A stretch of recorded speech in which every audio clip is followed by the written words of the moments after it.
വിശുദ്ധ യോഹന്നാന്റെ സുവിശേഷം 21 അധ്യായം 15 മുതൽ 19 വരെയുള്ള തിരുവചന ഭാഗം. സ്നേഹമെന്നത് നമ്മൊക്കെ ആഗ്രഹിക്കുന്ന ഒരു വികാരമാണ്.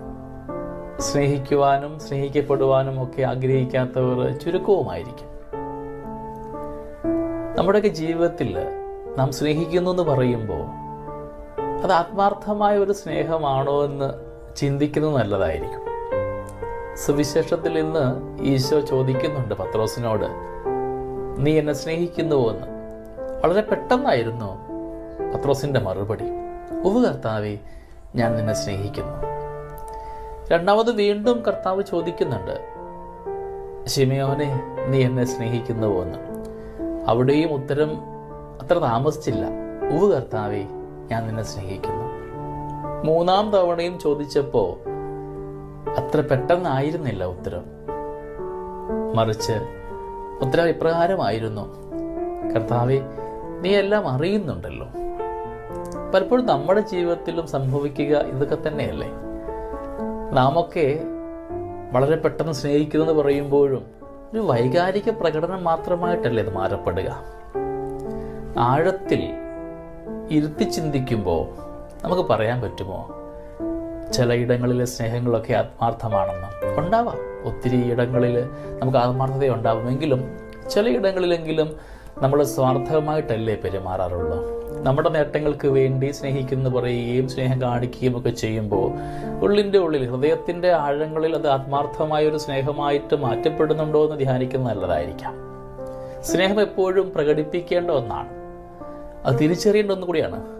മാർപ്പാപ്പ ഓർമ്മിച്ചതുപോലെ, ഞാൻ സ്നേഹിക്കുന്നു എന്ന് പറയുന്ന ആള് അത് തിരിച്ചറിയുമ്പോഴാണ് യഥാർത്ഥമായ സ്നേഹമായിട്ട് മാറ്റപ്പെടുക. അപരനത് അനുഭവിക്കുവാനുള്ള ഇടം കൊടുക്കപ്പെടണം.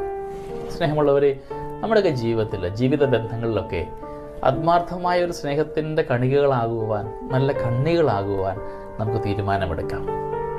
സ്വാർത്ഥതയൊക്കെ ഒന്ന് കൈവെടിഞ്ഞുകൊണ്ട് നിസ്വാർത്ഥമായും, എത്രമാത്രം കുറ്റപ്പെടുത്തലുകളും നമ്പരങ്ങളും ഒക്കെ ഉണ്ടായാലും സ്നേഹിക്കുന്ന സ്നേഹം ആത്മാർത്ഥമാകുമ്പോൾ അവിടെ ദൈവികമായ ഒരു അനുഭവം ഉണ്ടാവാറുണ്ട്.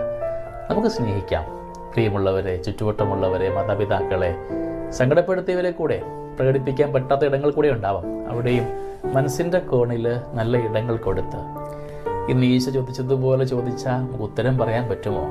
ഞാൻ നിന്നെ സ്നേഹിക്കുന്നുവെന്ന്.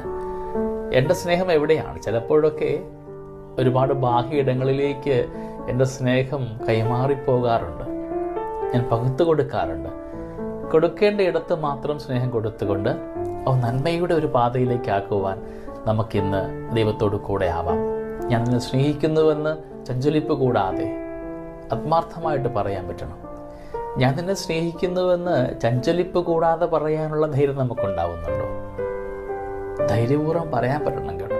ചില സുഹൃത്തുക്കളൊക്കെ പറയാറുണ്ട്, എൻ്റെ പ്രിയപ്പെട്ട അച്ഛാ, സ്നേഹിക്കുന്നു എന്നൊന്ന് പറയാനുള്ള ധൈര്യമില്ലാതെ പോയത് കൊണ്ട് ഒരുപാട് നഷ്ടങ്ങൾ എനിക്കുണ്ടായിട്ടുണ്ട്.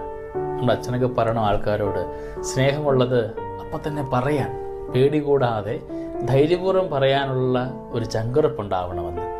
സ്നേഹമുള്ളത് നമ്മുടെ ജീവിത ബന്ധങ്ങളിലും സ്നേഹത്തെ നന്മയിൽ കാണാനായിട്ട് ഏറ്റവും ഉപരിയായിട്ട് ഈശ്വരനെ സ്നേഹിക്കാം. ഈശ്വര സാന്നിധ്യം കൂടെ ഉണ്ടാകുമ്പോൾ ചുറ്റുവട്ടങ്ങളെ സ്നേഹിക്കുവാനുള്ള വലിയ കൃപ നമുക്ക് ധാരാളമായിട്ട് ലഭ്യമാകും. നമുക്ക് പ്രാർത്ഥിക്കാം, നമുക്ക് സ്നേഹിക്കാം. ദൈവം അനുഗ്രഹിക്കട്ടെ. നമ്മുടെ കർത്താവ് ഈശോ മിശിഹായുടെ കൃപയും പിതാവായ ദൈവത്തിൻ്റെ സ്നേഹവും പരിശുദ്ധാത്മാവിൻ്റെ സഹവാസവും നമ്മുടെ കൂടെ എന്നും ഉണ്ടായിരിക്കട്ടെ, എപ്പോഴും എപ്പോഴും എന്നേക്കും. ആമേൻ.